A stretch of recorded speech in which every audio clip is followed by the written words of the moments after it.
Muy buenas noches con todos los participantes aquí, con todos nuestros seguidores en las redes sociales. Mi nombre es Walter La Plata Sánchez, director del Centro de Ilustración Republicana, y en esta noche tenemos una nueva entrevista, siguiendo con las entrevistas que iniciamos hace el mes pasado, para conversar en esta oportunidad acerca de las propuestas en materia económica de los candidatos a la presidencia de la República. Y en esta oportunidad tenemos el placer de tener con nosotros al economista Iván Alonso, quien estudió filosofía en la Universidad Católica del Perú y se graduó de doctor en economía en la UCLA en 1992. Es profesor de microeconomía aplicada en la Universidad Peruana de Ciencias Aplicadas y anteriormente fue profesor de microeconomía en la Universidad del Pacífico. Doctor Iván Alonso, muy buenas noches. Gracias por estar con nosotros. Buenas noches a todos, gracias por la invitación. Gracias por su presencia en esta noche. Y ahora, para comenzar a analizar las propuestas, la primera pregunta tiene que ver con algo que era una propuesta y que ahora por insistencia se ha vuelto una ley, ¿no? Acerca del tope a las tasas de interés de los bancos. Mucho se criticó esta medida, bueno, ahora ya prácticamente se va a aplicar y las críticas siguen. Quería saber cuál es su opinión. ¿Esta es una medida efectiva para evitar efectivamente los abusos de los bancos o resulta perjudicial? ¿Cuál es su visión al respecto? Bueno, efectivamente se ha convertido en una ley promulgada por insistencia por el Congreso. Todavía tenemos que ver si el gobierno cumple con su eh, palabra de ir al Tribunal Constitucional, ¿no? A pedir la nulidad de esta ley o la inconstitucionalidad de esta ley. La ley, evidentemente, como se ha dicho hasta la saciedad, yo mismo en un par de oportunidades lo he dicho públicamente, la ley es una ley sumamente perjudicial o va a ser una ley sumamente perjudicial si se aplica como sus propulsores piensan. Hay una forma en que la ley puede ser inocua, ¿no? Si el Banco Central fija los topes a un nivel estratosférico, pero evidentemente si el Banco Central hiciera eso, estaría actuando en contra del espíritu de la ley y desobedeciendo un mandato que puede no gustarle, pero es un mandato del Congreso. Yo no me imagino a un Banco Central presidido por una persona como Julio Velarde desatendiendo, desobedeciendo el mandato legal por más de que no le guste. Entonces tiene que ser muy cuidadoso. Podría confiar en lo personal en el criterio de una persona como Julio Velarde para fijar los topes a un nivel que hagan el menor daño posible, pero algún daño van a hacer y en manos de otras personas, porque quizás él ya no esté en esa posición a partir de agosto, los topes pueden fijarse a un nivel que haga más daño, que sí muerda, ¿no? Los intereses que se cobran en el mercado. ¿Por qué esta ley es perjudicial? En primer lugar, porque cualquier intento de controlar precios y la tasa de interés no es más que el precio que se paga por tomar prestado el dinero. Cualquier ley de control de precios crea un desbalance entre oferta y demanda que se resuelve a veces de las maneras más perversas posibles. Lo que se ve, sin duda, es que en las operaciones legales, formales de los bancos, no se va a apreciar una tasa superior al límite que se haya fijado, pero si ese límite es menor al que se venía cobrando, va a haber operaciones que se estaban efectuando en el mercado financiero que se vuelven súbitamente ilegales. Entonces, esos prestamistas ya no les pueden prestar a esos prestatarios, esos bancos ya no les pueden prestar a esos clientes. ¿A qué clientes me refiero? A los clientes que tienen características de riesgo que hacen que la tasa a la que se les presta en el mercado sea mayor que el tope fijado. Entonces va a sacar del mercado formal a una serie de prestatarios que por sus características de riesgo tienden a ser prestatarios de menores recursos económicos. O sea que es una ley regresiva. ¿Qué va a pasar con estas personas? Bueno, algunos simplemente no van a encontrar crédito, otros van a ir hacia prestamistas informales que les van a cobrar muchísimo más, pero no todos van a poder ir a prestamistas informales. Algunos porque no se sienten cómodos con la forma de operar de estos mercados, y otros porque simplemente el volumen de crédito en esos mercados informales no va a ser el mismo que antes. Cualquier sistema de préstamo informal trabaja con una materia prima que son los depósitos creados en el sector formal. Si la tasa de interés tiene un tope, eso significa que va a haber menos préstamos. Al haber menos préstamos se crean menos depósitos y por lo tanto la masa de fondos que hay para prestar en el sector formal o informal se contrae. ¿Ya? O sea que el volumen de crédito en la economía se va a contraer y eso va a ser perjudicial para los negocios y para la vida económica. La motivación aparente de estas leyes es, como en muchos casos en los que el Congreso pretende legislar y controlar los precios del mercado, que hay monopolios.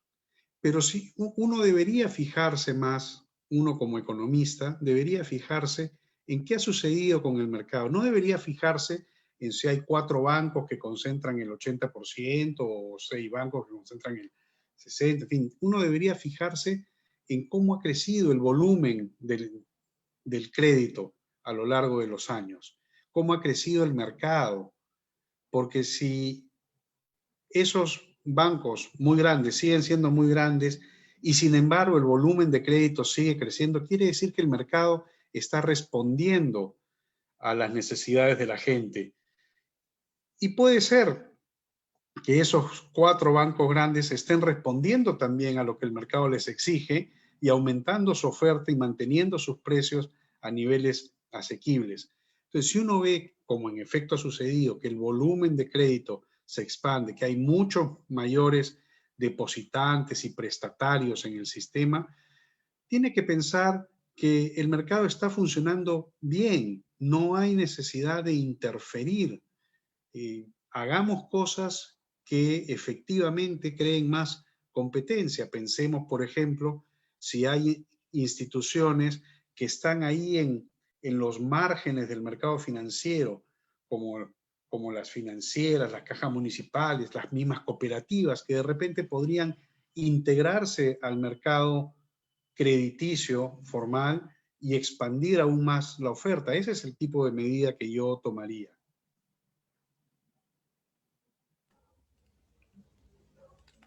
Perfecto, muchas gracias. La segunda pregunta tiene que ver con una propuesta o una respuesta. En concreto queda mucho, por ejemplo, el señor Johnny Lescano, cuando le preguntan por una reactivación económica del país. Cuando le hacen esa pregunta, él dice que la manera de reactivar la economía es inversión pública, que tiene que incrementarse la inversión pública, que va a fomentar la inversión pública para crear infraestructura, para crear empleos y para ayudar también en la gestión de la pandemia. ¿Esta es una medida efectiva para reactivar una economía o qué implica este concepto de inversión pública? No, no es una medida efectiva porque es inaplicable. El señor Lescano ha hablado de 5 millones de empleos, ¿no?, con inversión pública. En primer lugar, no nos dice cuánto van a durar esos empleos. Yo también puedo crear 5 millones de empleos contratando a 5 millones de personas durante 1 minuto y en realidad no les estoy dando empleo por mucho tiempo, ¿no?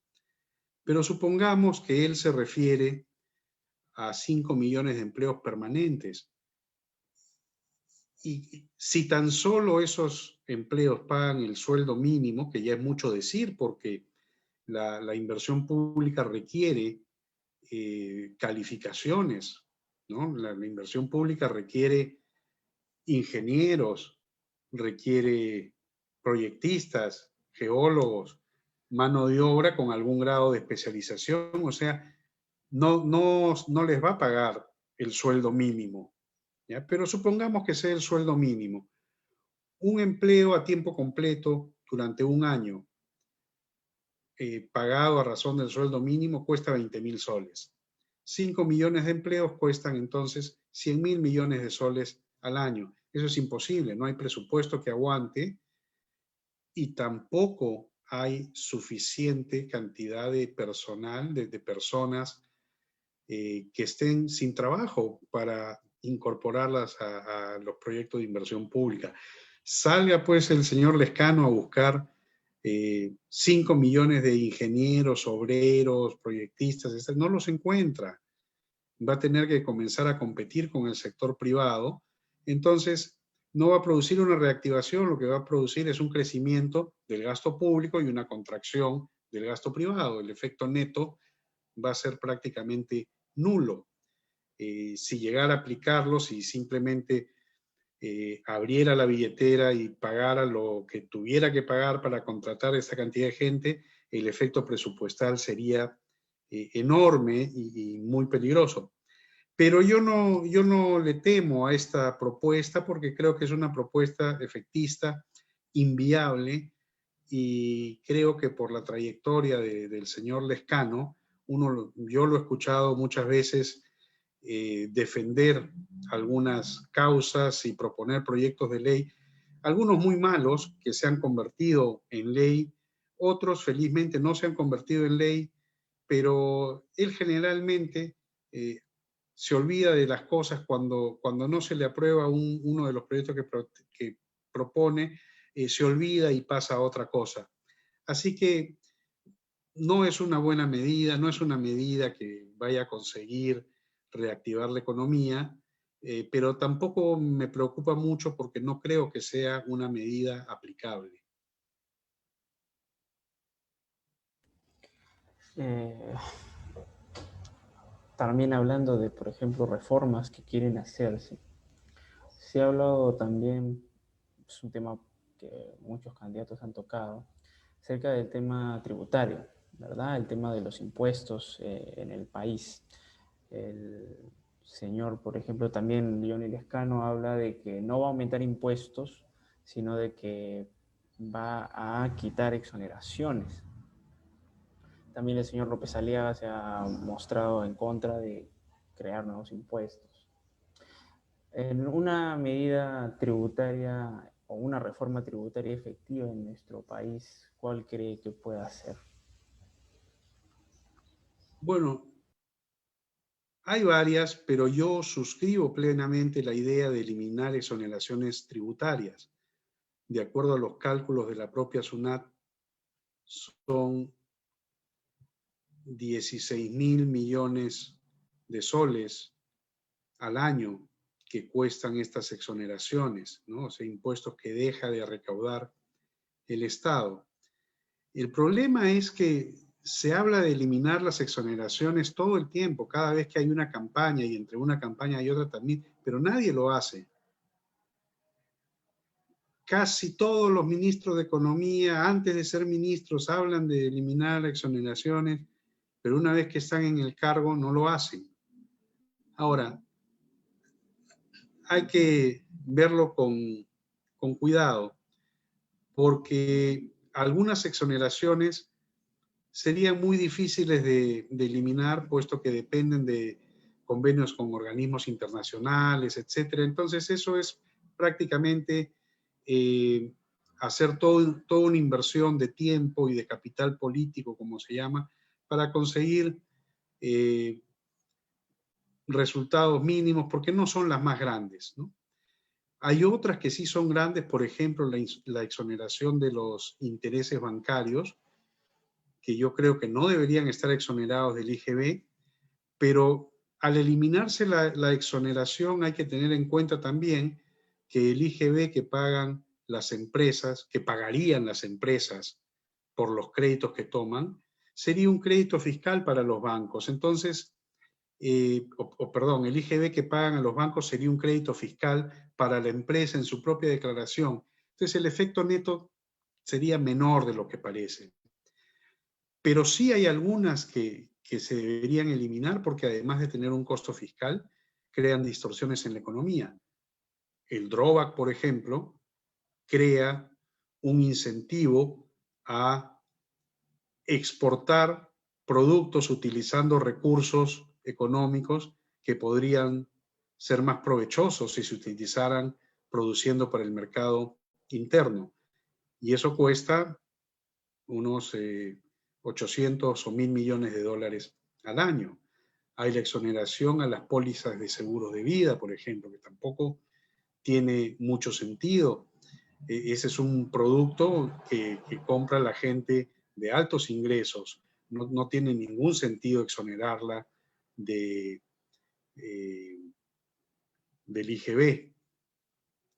Hay exoneraciones a las universidades privadas y otras. Entonces, yo sí creo que las exoneraciones deberían ser revisadas, pero revisadas en serio, pues no es cuestión de hablar, de eliminarlas y después esperar 5 años para volver a hablar en la próxima campaña electoral, ¿no? Esa es una medida que yo suscribiría 100%.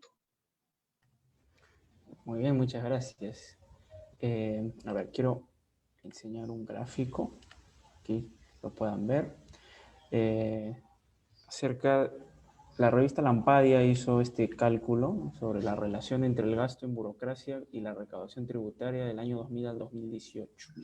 Y muestra en azul la recaudación, la burocracia en rojo, y se ve cómo en el 2000 estaban prácticamente a la par, pero con el paso de los años, si bien la recaudación también ha aumentado, ha bajado por momentos, la burocracia se ha incrementado hasta el punto que la ha sobrepasado. En el año 2018 estaba muy por encima y bueno, ahora con la pandemia también tenemos razones para creer de que está por encima.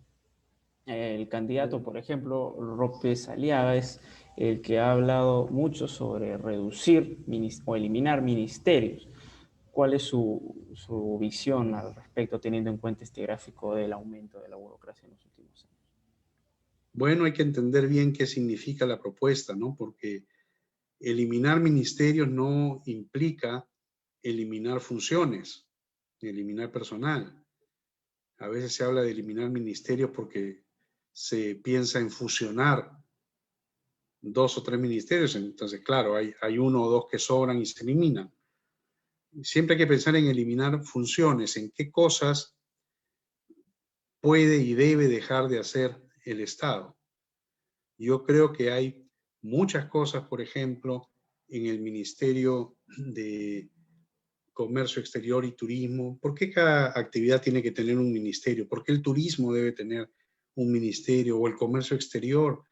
Muchas labores de promoción turística y de productos que hace el Estado, estoy pensando en PROMPERÚ, deberían hacerlo las empresas interesadas, los productores de pisco, organizar sus propias campañas de promoción, los operadores turísticos, las suyas y así sucesivamente.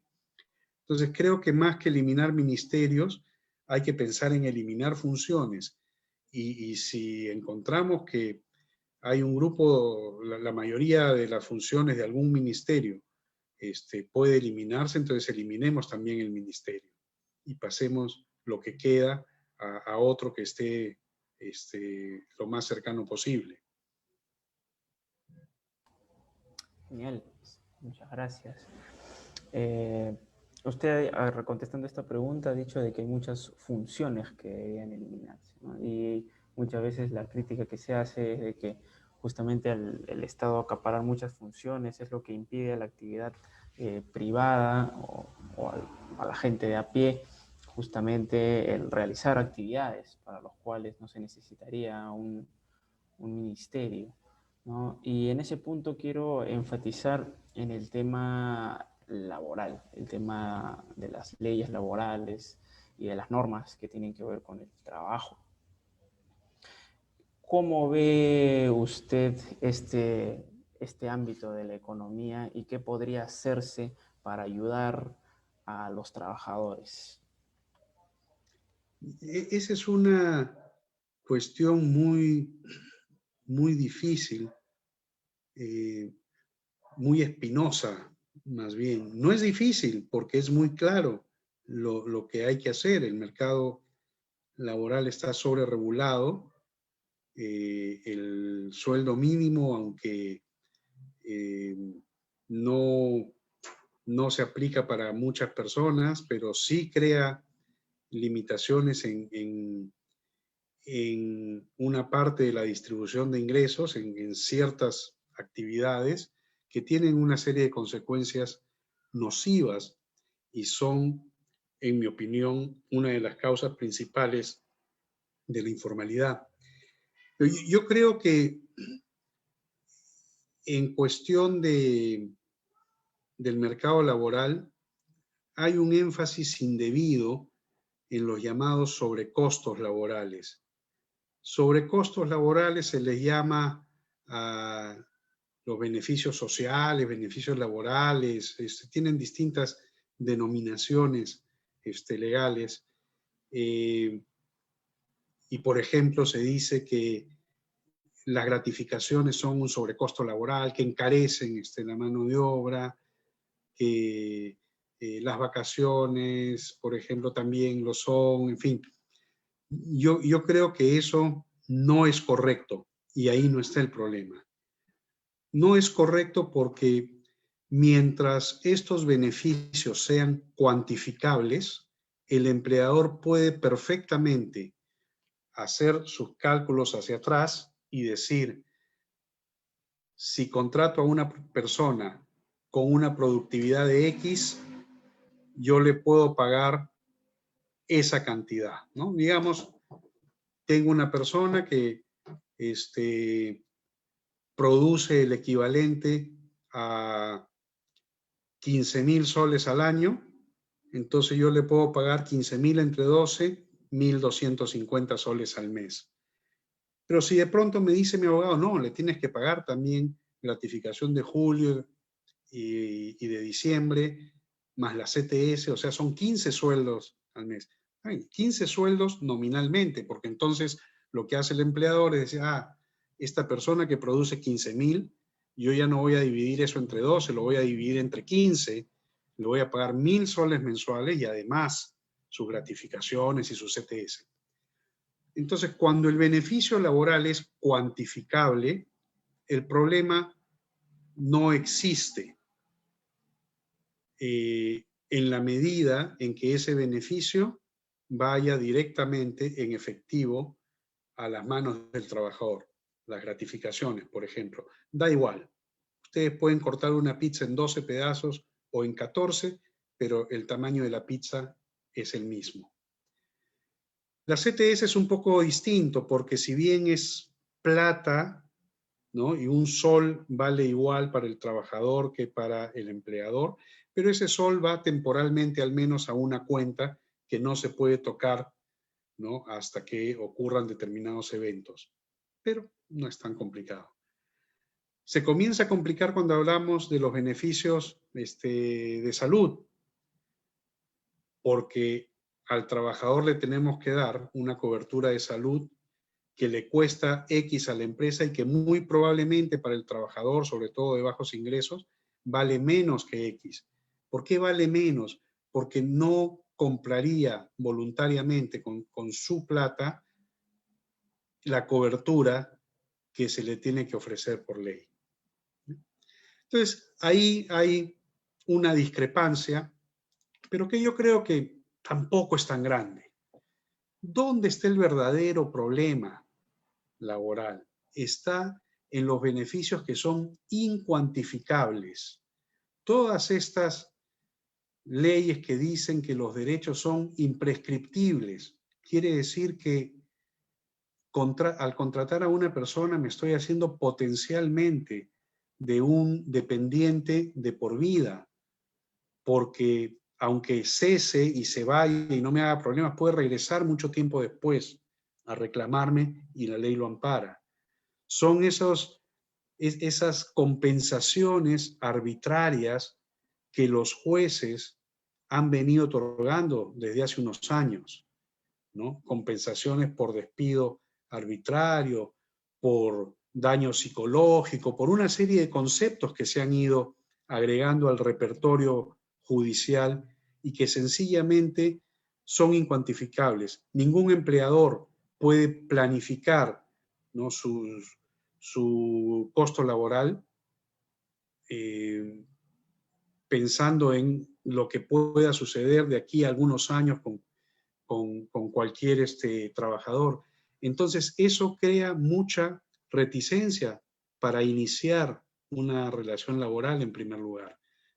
Yo creo que el gran problema está por ahí y las soluciones tendrían que ir hacia limitar la discreción de los jueces para otorgar estos beneficios y, por supuesto, volver al régimen anterior de la no reposición cuando se cumplen determinadas condiciones. Eso sería lo mínimo. Si consiguiéramos hacer eso, creo que el mercado laboral sería mucho más libre y funcionaría mucho mejor que en la actualidad. Bien, el otro tema que queríamos analizar con usted es acerca de la reforma del sistema pensionario, ¿no? A raíz de, bueno, todo lo que pasó con la pandemia, se ofrecieron las devoluciones tanto de la AFP, se aprobó la devolución de la ONP, que al final se dijo de que era inconstitucional, pero hay un debate en torno al sistema pensionario peruano, se quiere reformarlo, a una ley donde quería volver a crear una AFP estatal, ¿no? ¿Cuál es su visión acerca del sistema pensionario peruano y cuál podría ser una mejor solución para aquellas personas que buscan tener una pensión en su vejez? Antes de contestar la pregunta, quiero aclarar que yo soy asesor de la Asociación de AFPs y entonces quiero que eso quede claro. No quiere decir que mis opiniones estén condicionadas por esta relación que tengo con la asociación. Mis opiniones al respecto las he expresado desde mucho tiempo antes de ser asesor y no siempre han coincidido con las posturas de la asociación. Pero en el tema de la reforma propuesta por la Comisión Omonte que se creó en el Congreso y en el tema de los retiros que se han estado autorizando de los fondos de pensiones, estoy alineado con la asociación y totalmente en contra de estas propuestas. Yo quisiera, Walter, no sé, perdón, Omar, si me ayudas. Tengo un gráfico que te lo voy a pasar por WhatsApp a ver si lo puedes poner en la pantalla. Yo no sé cómo hacerlo desde acá. Puede mandármelo sí, para yo poder proyectar. Para yo Sí, poder proyectar. lo he mandado por WhatsApp a A ver. este número, creo que este es tu número, Walter, ¿no? Sí. Sí, ahorita lo voy a proyectar. Me avisa si puede verlo. Sí. Ahí está. ¿Qué ha estado sucediendo con estos retiros? Mucha gente, evidentemente, ha tenido necesidades porque quizás perdió el trabajo, quizás ha tenido un familiar que se ha enfermado o ellos mismos, ¿no? Y no se le puede, en un caso así, es difícil objetar, ¿no?, que uno no toque esa plata, pero tu plata para jubilación, pero ¿qué pasa si no llego a mi jubilación porque ahorita me he enfermado con este virus, ¿no?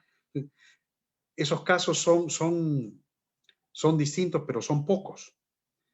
Lo que ha sucedido mayormente con los retiros, este es un análisis que ha hecho la asociación. Yo no conozco los detalles.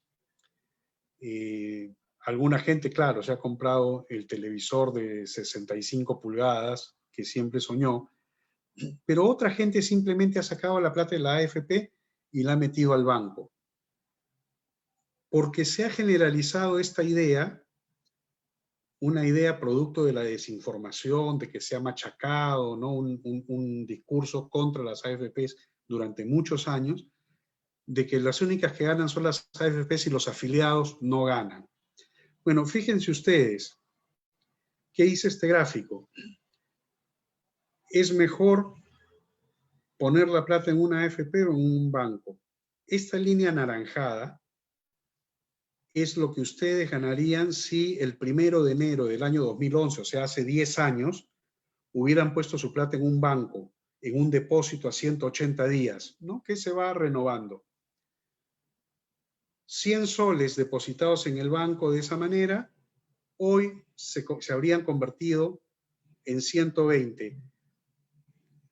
El eje de abajo dice agosto 2020, pero en realidad eso es porque no aparece. Los datos llegan hasta noviembre del 2020. O sea, prácticamente hoy tendrían 120 soles. Si ustedes hubieran tomado esos mismos 100 soles y hubieran ido a la AFP les habría cobrado una comisión por el aporte. Por eso es que el gráfico, la línea azul, no comienza en 100, comienza en 85 y pico. Habrían depositado, con esos 100 soles, habrían aportado 85 a su fondo de pensiones. Hoy día tendrían 150 soles. O sea, es indudable que a largo plazo es mejor tener la plata en una AFP que tenerla en el banco. Es una locura que la gente esté sacando plata de la AFP para ponerla en el banco y perder la diferencia de rentabilidad. 11% históricamente en la AFP, 1 o 2% actualmente en un banco. Es una locura. No se le está haciendo ningún favor a la gente, ¿no? con estos retiros. Eso en cuanto a los retiros. En cuanto a la reforma del sistema, yo creo que la propuesta de la señora Omonte es muy mala.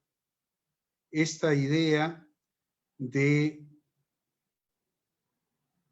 pasar a todos los afiliados de las AFPs y también a los afiliados de la ONP a un sistema integrado donde cada uno va a tener un poco de los dos. Cada persona va a tener una cuenta que se llama un fondo de riesgo compartido, que es como estar en la ONP, y otra cuenta que se llama fondo de riesgo individual, que es como estar en la AFP, excepto que este último fondo no lo va a administrar una AFP, sino lo va a administrar en última instancia una entidad estatal que va a licitar, ¿no?, la administración de los fondos, pero va a poner las condiciones para la licitación y tranquilamente podría decirle a los administradores que ganen la licitación: tú inviertes tanto en la refinería de Talara, tú inviertes tanto en la línea aérea de Bandera, tú inviertes tanto en esto.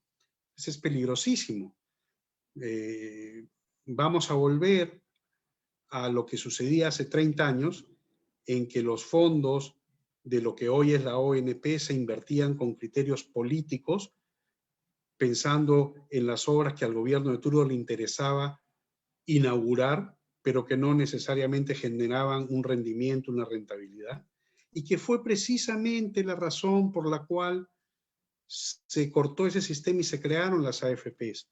Yo creo que el sistema privado de pensiones es un sistema que nos ha servido bien durante los últimos 30 años.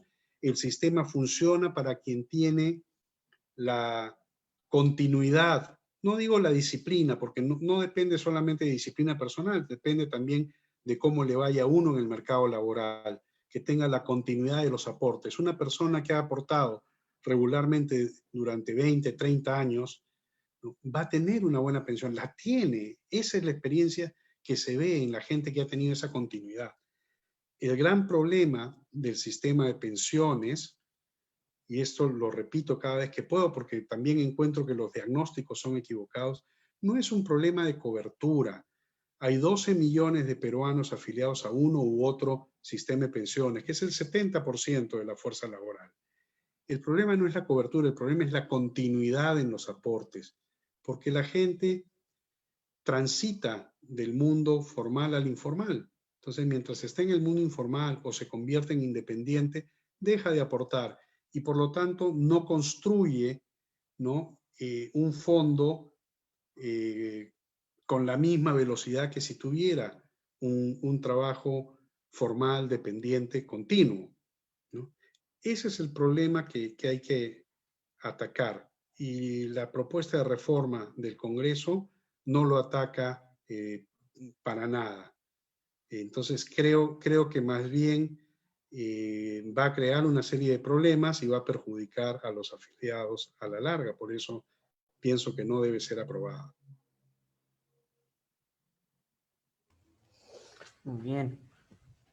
Otro tema que también hubo en la coyuntura es acerca del presupuesto dado a la educación, ¿no? Se dijo de que se quería aumentar un porcentaje o poner un porcentaje fijo para invertir en el sistema educativo nacional. ¿Usted ve eso como algo viable, algo sostenible?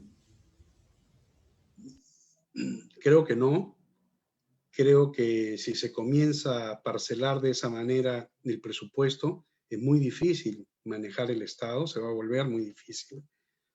Y por otro lado, pienso que el Ministerio de Educación no ha demostrado ser capaz de administrar esa cantidad de fondos y antes de ponerlo en un curso intensivo para que aprenda y botando plata en el camino, prefiero que demuestre primero las capacidades.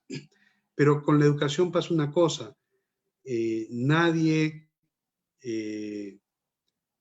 se anima a oponerse, porque hablar mal de la educación es un pecado, parece, pero no hay tal cosa como la educación. Lo que hay es distintos planes, programas, niveles de educación. Entonces hay que ir al detalle. Cuando decimos gastar en educación, ¿en qué vamos a gastar?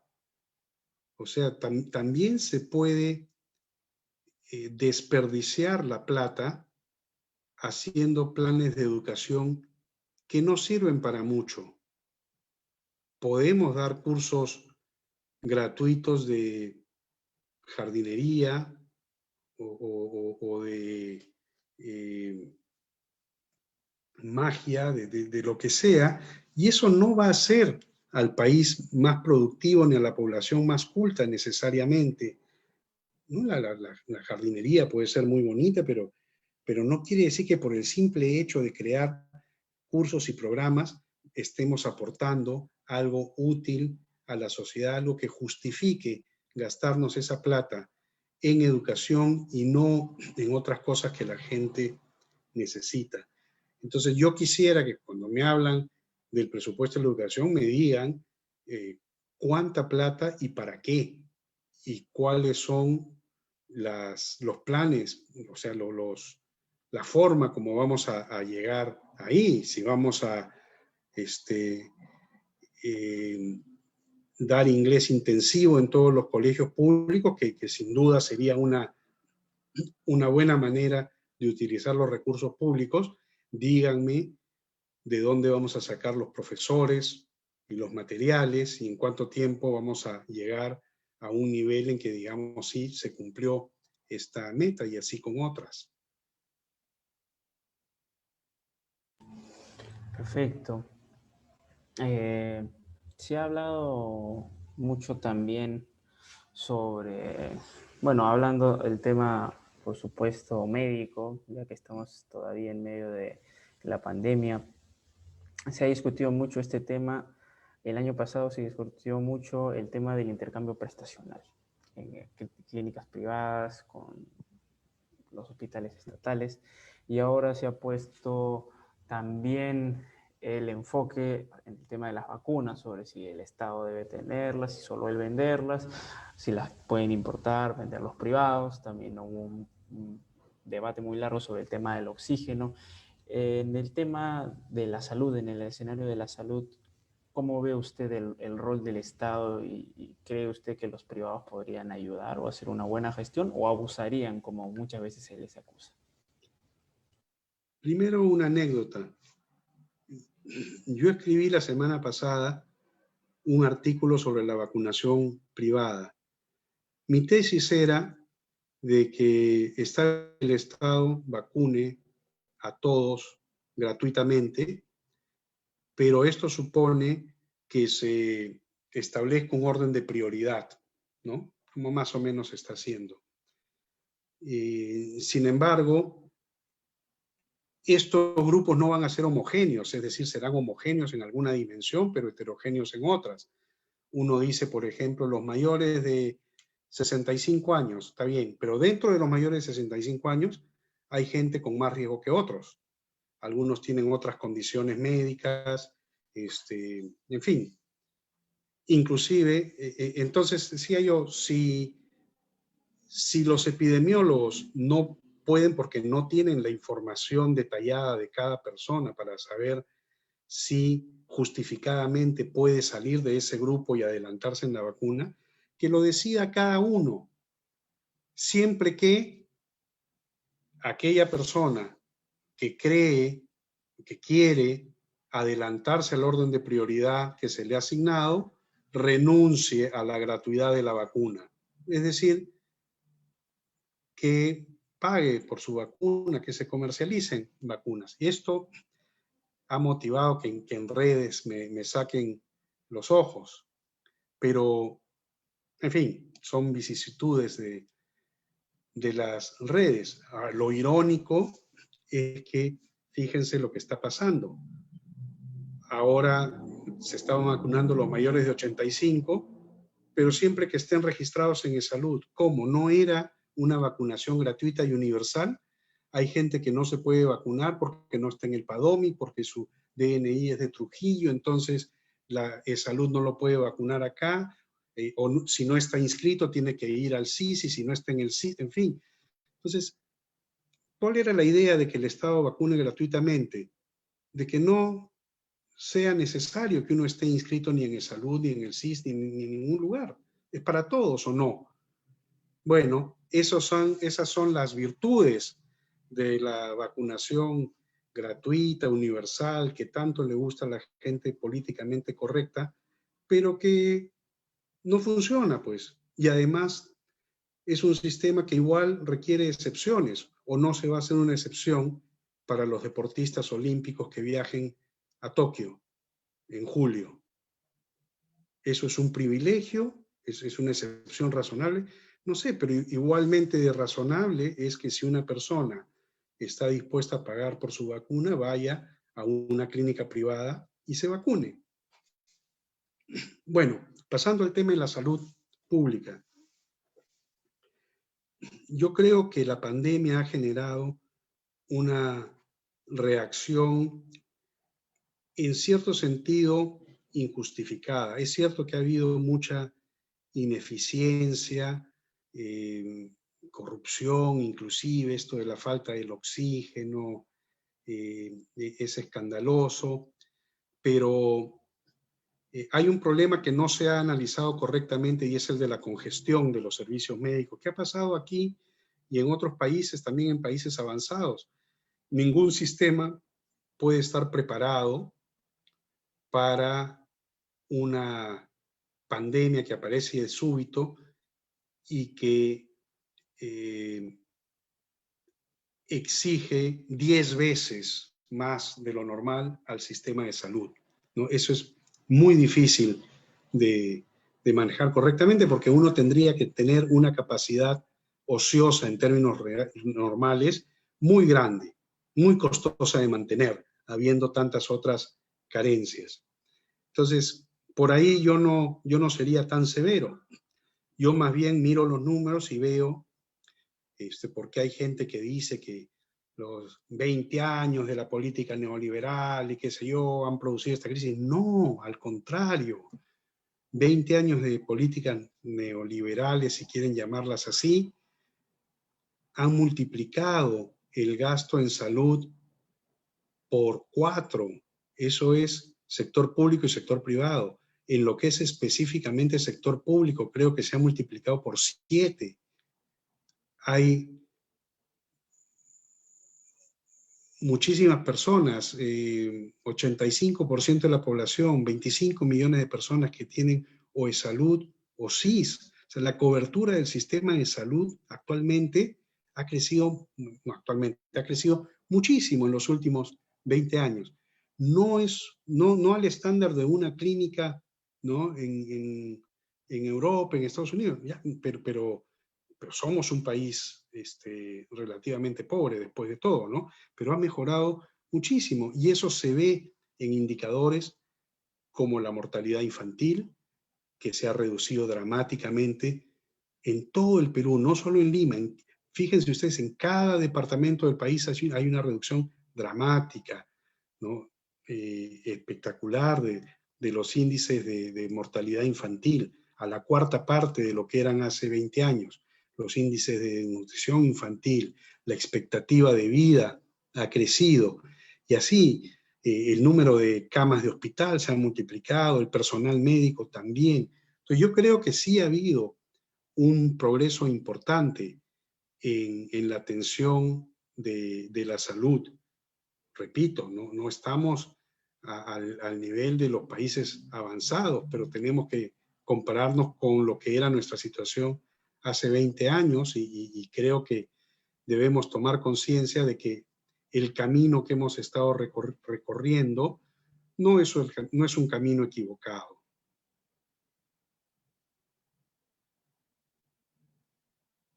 Perfecto.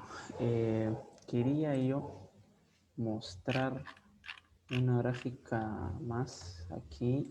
El Instituto Peruano de Economía elaboró este avance de la inversión pública al 31, prácticamente a fines del año pasado, ¿no? Se estimó de que se gastó del presupuesto en total 63% únicamente, solo el 63% del presupuesto, dejando de invertir recursos por 17.729 millones.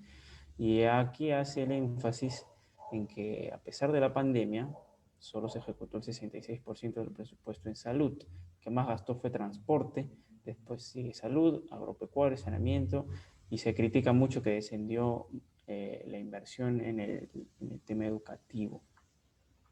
Ahora que estamos en campaña presidencial, ¿cuál cree, teniendo en cuenta estas cifras, cuál cree usted que debería ser el rol del Estado para poder volver a emerger, ya como usted ha dicho que seguíamos un camino adecuado? ¿Qué cree usted que se podría hacer para mejorar aún más y corregir esto? Miren, yo no soy partidario de andar midiendo la ejecución presupuestal y cuánto se dejó de invertir. Es cierto, se dejaron de invertir 17.000 millones de soles que estaban presupuestados al inicio del año, pero yo no diría que tenemos un problema de ejecución presupuestal, porque igual tenemos un déficit presupuestal. Si hubiéramos ejecutado toda la inversión, esos 17.000 millones se habrían sumado al déficit fiscal. Entonces, no me preocupa que se haya dejado de ejecutar, como se dice, 17.000 millones de soles. Es probable que de esos 17.000 millones de soles, una buena parte hubiera sido mal gastada. Así que no lo veo de esa manera.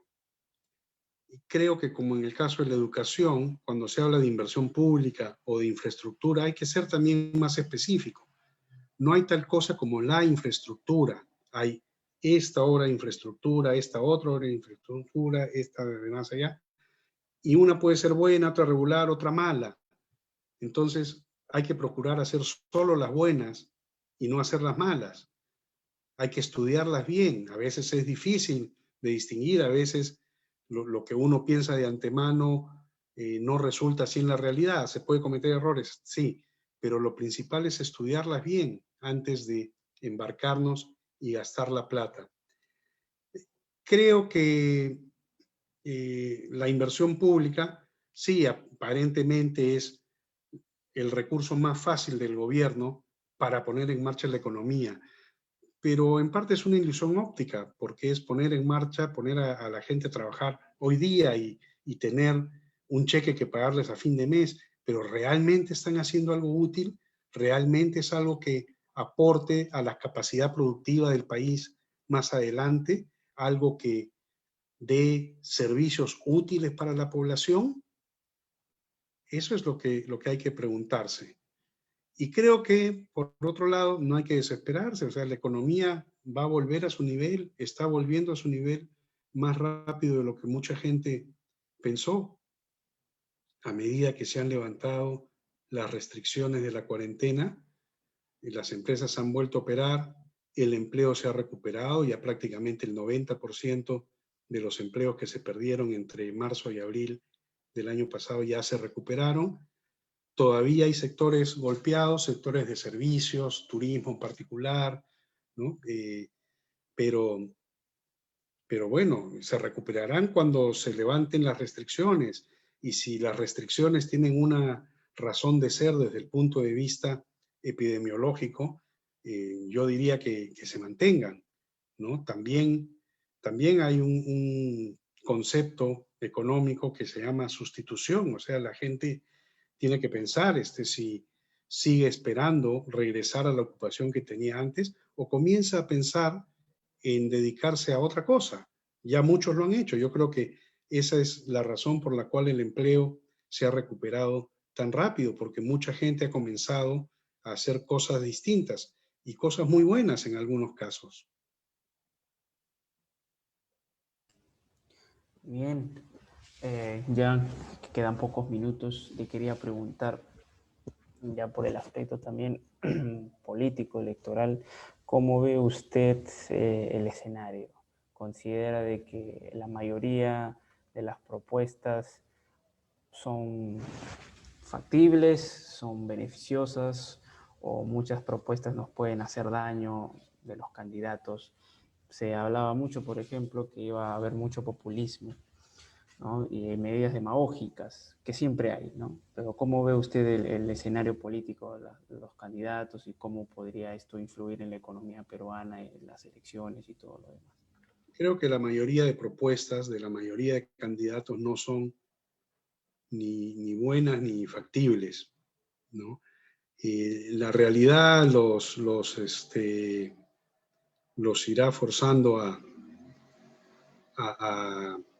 descartar alguna de ellas, pero creo que lo más preocupante es que se repita lo que hemos visto en el Congreso de Vizcarra, llamo así al Congreso que tenemos actual, porque es un Congreso donde no hay ningún incentivo para los legisladores de pensar en el bienestar del país a largo plazo, no pueden ser reelegidos, no hay ninguna disciplina partidaria y siendo así no hay tampoco ninguna disciplina ideológica ni doctrinaria que lleve a los legisladores a pensar seriamente el tipo de propuestas que quieren hacer.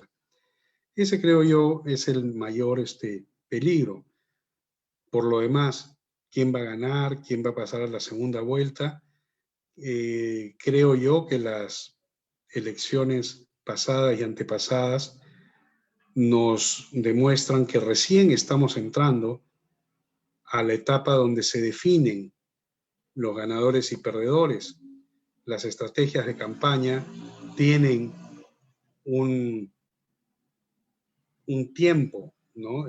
¿Para qué hacer campaña en diciembre o enero si la gente va a decidir el voto entre marzo y abril? Entonces creo que recién vamos a ver algunos candidatos desinflarse y otros subir. No sé quiénes son, tengo mis sospechas en algunos casos, en otros no sé qué va a pasar con algunos candidatos, si se van a mantener en el lugar donde están ahora, si van a caer, si van a subir. No, no sé, solo cabe esperar. Bueno, es cierto que muchas, como usted ha dicho, muchas propuestas son prácticamente con el único fin de ganar votos, ¿no? Y como usted mismo lo ha dicho también, el empleo se ha recuperado en la medida en que se han levantado restricciones, ¿no? Aunque obviamente por el tema de la pandemia todavía hay algunas que son necesarias, como bien usted dice. Quería que pudiera enfatizar en el asunto nuevamente del empleo, porque muchas veces creo de que el error que se comete es de que el empleo se puede crear, ¿verdad? Simplemente con inversión pública o no. Y en el siglo pasado fue un debate entre muchos economistas acerca del pleno empleo, ¿verdad? Mm. Entonces yo quería que usted nos pudiera explicar conceptualmente cómo es que los empleos en una economía se generan. Comencemos por explicar el concepto de pleno empleo. Uno se imagina pleno empleo, que todo el mundo tenga trabajo. Dice, qué barbaridad que en el Perú, por decir algo, hay 1 millón de desempleados, 1 millón de gente sin trabajo. Pero detengámonos ahí. La economía es dinámica. Las necesidades de la gente van cambiando, la tecnología va cambiando. Entonces, tiene que haber fluidez, tiene que haber gente que transita de un empleo a otro. Hay empleos que desaparecen por el avance tecnológico y otros empleos nuevos que se crean. Por ejemplo, ¿cuántas secretarias hay hoy día en el Perú? Debe ser una fracción de las que había hace 10, 20, 30 años, porque hoy en día no solamente no se necesita que alguien escriba las cosas que el jefe dicta, las puede escribir directamente en su computadora. Uno no necesita una secretaria que programe su agenda porque la tiene en el celular, en la laptop. Entonces, son muchas menos las personas que hoy necesitan una secretaria para hacer su trabajo bien que antes. Hay, yo me acuerdo cuando estaba en la universidad, trabajaba en el diario La Prensa y el periódico tenía un taller ahí en su local del Jirón de la Unión, donde unas personas llamadas los linotipistas transcribían lo que uno escribía en papel, con una máquina de escribir, lo transcribían en una máquina que era como un piano y que grababa unas placas de metal donde se veían las letras al revés, y esas letras iban a la imprenta, donde se ponían en un molde y imprimían el papel. Ya la tecnología hizo que todo eso sea obsoleto. Todo va por internet directamente al taller, y ahí ya no sé cómo se hace, pasa al papel. Entonces ya no existe ese oficio. Y se han creado otros. ¿Cuántos trabajos que hay hoy? ¿No? La gente que hace páginas web, eso no existía obviamente hace 20 años. Y así, no los voy a hacer esperar mientras pienso qué otros ejemplos darles. Pero el mercado laboral es dinámico porque la economía es dinámica. Entonces, el preempleo para ningún economista significa 100% de personas trabajando. Significa, no sé, 95, 96, 94% de personas trabajando. Eso por un lado. Por otro lado, cuando decimos, ok, vamos a suponer que el pleno empleo significa que hay solo 5% de desempleados, que son en el Perú 1 millón de personas. Caramba, 1 millón de personas sin trabajo, eso es un montón. Pero ahí hay una especie de ilusión óptica. No son las mismas personas todos los días. Todos los días hay gente que pierde su trabajo y hay gente que encuentra un trabajo, hay gente que cambia de trabajo. Entonces ese grupo de desempleados, ese 1 millón de personas es flotante, ¿no? El grupo va cambiando día a día y probablemente dentro de 6 meses ya no queda ninguno de los que hoy está desempleado, ¿no? O muy pocos. Entonces el mercado necesita ser dinámico y necesita tener estos periodos de transición para que la gente que sale de un trabajo piense a qué se quiere dedicar, busque otro trabajo que no sea el primero que se le cruza, sino uno que realmente satisfaga sus expectativas laborales y salariales. Entonces hay que pensar en el mercado de trabajo como un mercado dinámico. Hay que permitir que se dé esta fluidez, o sea, poner limitaciones rígidas para que la gente no pueda ser desvinculada, impide que se dé un tránsito, que el mercado opere eficientemente. Poca gente sabe que, de acuerdo con las estadísticas del Ministerio de Trabajo, en promedio, una persona que pierde su trabajo no está más de 10, 12 semanas sin un nuevo trabajo. Y esto es mayor entre los jóvenes porque es natural. Eso pasa en el Perú, en todas partes del mundo, porque los jóvenes todavía no tienen su carrera bien definida, la están enrumbando.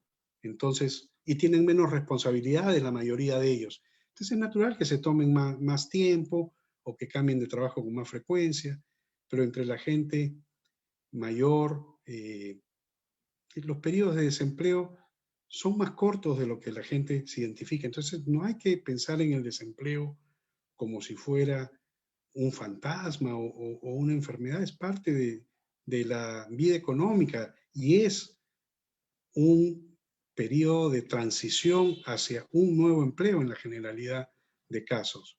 Por eso creo que hay que desregular el mercado de trabajo todo lo que se pueda. Perfecto.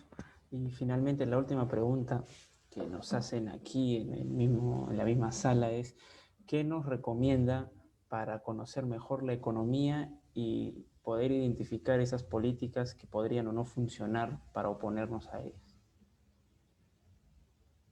Bueno, mi primera recomendación es para los que tengan inclinación hacia el estudio en biblioteca, es leer los Principios de Economía de Karl Menger, que es quizás la mejor explicación de cómo funciona un sistema económico. Y más allá de eso, hay que pensar siempre en la lección de otro gran libro, prácticamente de divulgación, que se llama La economía en una lección, de Henry Hazlitt. La gran lección de la economía es que todo tiene un costo. Tal como lo resume Milton Friedman en la famosa frase, no hay tal cosa como lonche gratis. En economía, cada beneficio se obtiene a costa de algo. Entonces, cada norma que se crea, cada idea para dar tal beneficio, crear un empleo, etcétera, viene a costa de algo. Algo se tiene que dejar de hacer, ¿no? Para poder emprender un proyecto de inversión pública, por ejemplo. Algo tiene que cambiar en el mercado si es que ponemos un tope a las tasas de interés, porque hay gente que ya no va a poder tomar prestado de su banco, va a tener que rehacer sus planes. Entonces, hay que pensar siempre en cuáles son estos costos. Algunos no son fáciles de ver, están medio escondidos, pero siempre, siempre, siempre hay que pensar en que hay algún costo y puede ser que el beneficio justifique pagar ese costo, pero muchas veces no lo justifica, ¿no? Ese es el análisis que tenemos que hacer frente a las propuestas de políticas públicas, de ofertas electorales y, por supuesto, la legislación que emite el Congreso y el gobierno. Muchísimas gracias. Le damos un agradecimiento de parte del Centro de Ilustración Republicana y el Círculo de Estudios Ludwig von Mises y las diversas instituciones que nos han ayudado a la organización, la Asociación para la Educación Económica en los Andes, Construyendo Libertad, el Foro Liberal Iqueño, República Liberal y también el Instituto Erhard. Queremos, por último, para poder dejar constancia de este momento, que los participantes que pudieran prender sus cámaras para sacar la foto final y poder dejar consignado el momento de la entrevista de esta noche. A ver, ahí las están prendiendo. Vamos, 4. Los que puedan, para poder dejar consignada una foto de esta oportunidad. También queremos invitar a los participantes a seguirnos en las redes sociales, obviamente en nuestro fanpage en Facebook, en el Instagram y también en el canal de YouTube, que estamos subiendo las conferencias de los años pasados. Por supuesto también vamos a subir esta para que nos puedan seguir en las redes sociales y estar atento a las próximas conferencias que vamos a tener. Este miércoles vamos a estar con Raúl Alosilla analizando la ley de comercio empresarial. También vamos a invitar al doctor Guillermo Cabieses para una entrevista como la que hemos tenido esta noche. Muchísimas gracias nuevamente, doctor Iván Alonso. Le damos un minuto si quiere dar alguna conclusión. Solamente agradecer nuevamente, Walter, por la invitación y agradecerles a todos por su presencia, y me alegra mucho siempre tener estas invitaciones. Hay un grupo numeroso, conozco a varios de los que aparecen acá en mi pantalla y sé que desde hace tiempo vienen haciendo un trabajo muy sacrificado y muy importante para la difusión de ideas, y nunca dejen de hacerlo. Seguiremos en esa batalla. Muchísimas gracias nuevamente, doctor Iván Alonso, y a todos los presentes. Hasta la próxima oportunidad. Buenas noches. Hasta luego.